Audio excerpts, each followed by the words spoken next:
અને મિત્રો આ એક જારો લેવાનો છે, આવી રીતે ઘરમાં હોય ને એ જારો. હવે આ જારાના મદદથી આની અંદર જે ચણાનો લોટ આપણે લીધો છે એની અંદર આવી રીતના ગાંઠિયા બનાવવાના છે ને મજા. આવું આ વિસરેલી વાનગી કહેવાય, જે વર્ષોથી બનાવતા હતા મમ્મી ને દાદીમાં ને બધા.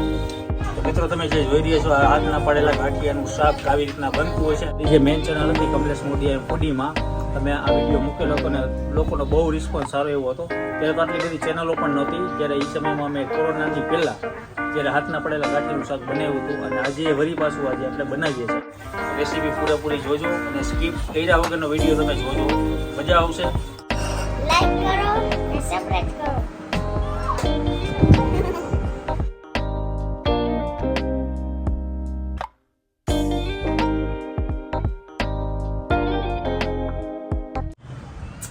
હેલો મિત્રો, જય માતાજી, જય મોગલ, જય શ્રી કૃષ્ણ, જય દ્વારકાધીશ. ઘરની રસોઈમાં વરી પાછું આપણું હાર્દિક સ્વાગત છે. અને આજે આપણે બનાવવા જઈ રહ્યા છે કે હાથના પાડેલા ગાંઠિયાનું શાક કઈ રીતના બને છે. આજે જારાના મદદથી જે વિસરેલી વાનગી કહેવાય એ આજે આપણે બનાવવા જઈ રહ્યા છે. અને આપણે સામગ્રી જોશે તો આજ લવિંગ બાદિયા છે, લીમડો છે, ટમેટા છે, લસણ છે, મરચાં છે, કોથમીર છે અને ડુંગળી. અને આપણા બધા મસાલાના આ છે ચણાનો લોટ. તો આપણે શરૂ કરીએ. તો મિત્રો કહેવાય હવે આપણે જે હાથના પડેલા ગાંઠિયાનું શાક કેવી રીતના બને છે આ જુઓ. એક તો તપેલી લઈ લીધી છે, હવે તેલ એમાં નાખી દીધું છે. હવે તેલ આવે ત્યારે એની પ્રોસેસ કરીએ. અને મિત્રો આ એક જારો લેવાનો છે, આવી રીતે ઘરમાં હોય ને એ જારો. હવે આ જારાના મદદથી આની અંદર જે ચણાનો લોટ આપણે લીધો છે એની અંદર આવી રીતના ગાંઠિયા બનાવવાના છે. જુઓ કઈ રીતના બને છે આ શાક, આખું યુનિક છે ને મજા આવશે. તો મિત્રો સૌ પ્રથમ પહેલાં તો આપણે રાઈ નાખીએ, પછી નાખીએ આપણે જીરું અને ઉપરથી આવશે હિંગ અને એની ઉપર આપણે તજ, લવિંગ અને લીમડો અને ઉપરથી નાખી દેવાની છે ડુંગળી. નાની નાની કટિંગ કરેલી છે ડુંગળી એ આપણે એડ કરી નાખી છે.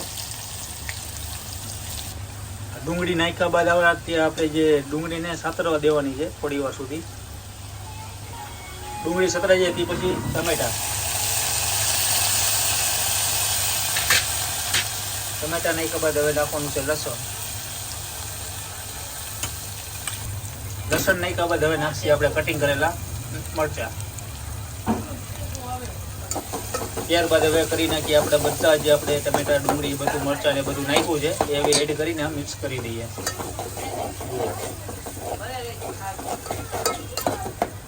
ત્યારબાદ નાખશું આપણે આ એક વાટકીની અંદર ધાણા જીરું એડ કર્યું છે, મરચું એડ કર્યું છે અને થોડી હળદર અને સ્વાદ અનુસાર મીઠું. એક વાટકીની અંદર આપણે એને પલાળી દેવાનું. જો આવી રીતે વાટકીમાં પાણી એડ કરીને અને મિક્સ કરી દેવાનું. મિશ્રણ એક થઈ જાય કે ધાણા જીરું, મરચું, મીઠું અને હળદર આ બધું મિક્સ કરીને આની અંદર આપણે એડ કરશું. એડ કરી દઈએ ને કરી નાખીએ અને મિક્સ.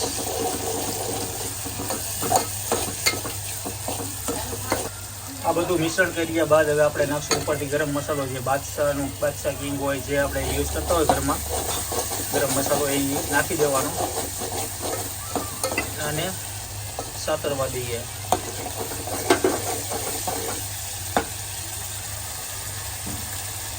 અને મિત્રો આ સોતરાઈ જાય ને તે પછી 1 ગ્લાસ આપણે છાશ એડ કરવાની છે આની ઉપર. હાથના પાડેલા ગાંઠિયા અને કોણે આ રેસીપી બનાવી છે મને કોમેન્ટ જરૂરથી કરજો. અને જે આ શાક બનાવવાની જે મજા છે કંઈક અનેરી છે.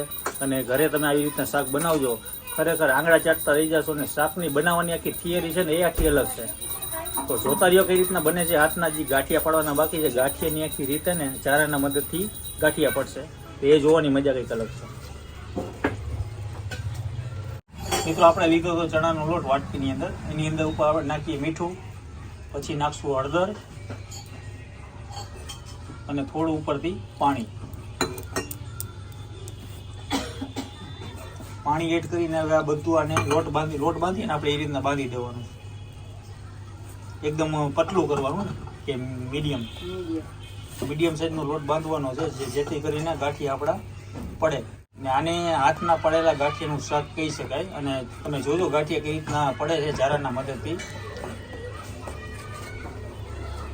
જો મિત્રો લોટ બંધાઈ ગયો છે અને આવી રીતના જારો લઈ લીધો છે અને આવી રીતના ગાંઠિયા પાડવાના હોય છે. જોયું મિત્રો, અંદરથી તમે આ જારો હતો, જારાના મદદથી આવી રીતના ગાંઠિયા પડે છે અને ગાંઠિયા લોટ લઈ લેવાનો અને ગાંઠિયા આવી રીતના પાડવાના છે ને. મજા આવું આ વિસરેલી વાનગી કહેવાય જે વર્ષોથી બનાવતા હતા મમ્મી ને દાદીમાં ને બધા. અને આવી રીતના કોણે શાક બનાવીને ખાધું છે મને કોમેન્ટ જરૂરથી કરજો. હાથના પડેલા ગાંઠિયાનું શાક. આજથી મેં લગભગ 4-5 વર્ષ પહેલાં અમારી જે મેઇન ચેનલ હતી કમલેશ મોદી ફૂડીમાં અમે આ વિડીયો મૂકેલો હતો ને લોકોનો બહુ રિસ્પોન્સ સારો એવો હતો.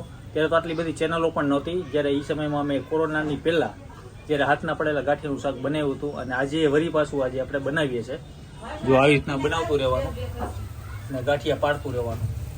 એટલે ઉભરો આવી ગયો છે અને આ શાકને લગભગ વધીને 3 થી 4 મિનિટ સુધી થવા દઈએ ને પછી આની જે આખી મજા છે આખી અનેરી છે. આવી રીતના ગાંઠિયા પાડતું રહેવાનું અને જારાના મદદથી આવી રીતના ગાંઠિયા બનતા હોય છે. આપણે મિત્રો તૈયાર ગાંઠિયા લઈને શાક બનાવી નાખીએ પણ એવા નથી. આ તો અત્યારે આપણે ચણાનો લોટ લેવાનો, બાંધવાનો અને પછી જારાના મદદથી જે કહેવાય કાનું શાક જે બને છે ખતરનાક બને છે. અને જો અત્યારે આટલું આ ગાંઠિયા ઉપર આવી ગયા છે અને આને લગભગ ચડતા 5 મિનિટ સુધીનો ટાઈમ લાગશે. વધીને 5 મિનિટ તો નહીં પણ વધીને 2 મિનિટ સુધીનો ટાઈમ લાગશે અને આ શાક બનશે મોજ આવી આવા.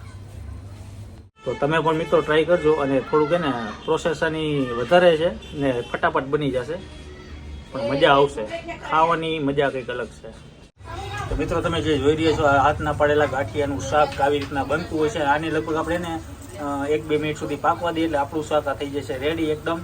અને કોણે આ શાક બનાવીને ખાધું છે ને ન બનાવ્યું હોય તો તમે રેસીપી જોઈને આ વિડીયો રેસીપી પૂરેપૂરી જોજો અને સ્કીપ કર્યા વગરનો વિડીયો તમે જોજો.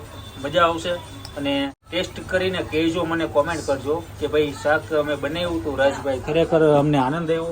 અને ઘણી બધી જગ્યાએ ઘણા બધા લોકો બનાવતા જ હશે પણ તમારા સમક્ષ આપણે કંઈક ને કંઈક નવી રેસીપી, નવી વાનગી રજૂ કરીએ છીએ. તો આ વિડીયોને લાઇક પણ કરતા રહ્યો, સબસ્ક્રાઈબ પણ કરતા રહ્યો અને શેર પણ બીજા લોકોને કરો જેથી કરીને કોઈ લોકોને બહારગામ રહેતા હોય, વિદેશોમાં રહેતા હોય એમને શેર કરો જેથી કરીને આપણી વાનગી જે સૌરાષ્ટ્રની વાનગી વિસરાઈ ગયેલી છે એ બધી મોજ કરી શકે. તો જોતા રહ્યો ને મોજ કરતા રહ્યો. હવે ટેસ્ટિંગ કરીએ ને શાક કેવું બન્યું છે તમને બતાવીએ. જય માતાજી. મિત્રો હવે આપણું આ શાક બની ગયું છે. હવે આપણે શણગાર કરી નાખીએ ઉપરથી કોથમીરનો. હવે આ શાક ટેસ્ટિંગ માટે હવે તૈયાર છે. તો આનું ટેસ્ટિંગ કરીએ ને તમને રિવ્યૂ આપીએ. મિત્રો અત્યારે તમે જે જોઈ રહ્યા છો આ છે હાથના પડેલા ગાંઠિયાનું શાક અને જે મારા ભાઈએ બનાવ્યું છે અને સરસ મજાનું શાક આજે બન્યું છે. તો તમે પણ મિત્રો ઘરે બનાવી નાખજો. હવે આનો ટેસ્ટિંગ આપણે કરીએ. જુઓ હાથના પડેલા ગાંઠિયાનું શાક ને બધા ડુંગળી ટમેટા એડ કરીને સરસ મજાનું જે કહેવાય શાક બનાવ્યું છે.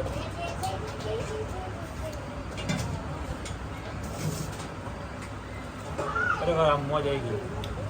ગાંઠિયામાં તો તૈયાર ગાંઠિયા તમે લીધો તો એ પણ ચાલે. બાકી જે આ ગાંઠિયા ખાવાની જે મજા છે ગાંઠિયાનું શાક,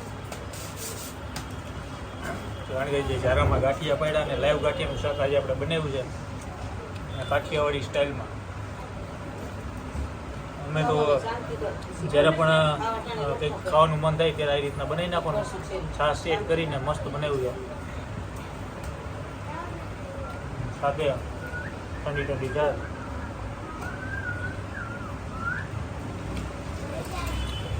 આ વિડીયો અહીંયા પૂરો કરીએ છીએ. તમે ટ્રાય કરજો ઘરે બનાવીને અને આ વિડીયો બને તો શેર કરજો, બીજા લોકોને પણ મોકલજો જેથી કરીને બીજા કોઈને મદદરૂપ થાય. આવા નવા વિડીયો જોવા માટે આપણી ચેનલને લાઇક, શેર, ફોલો કરતા રહ્યો.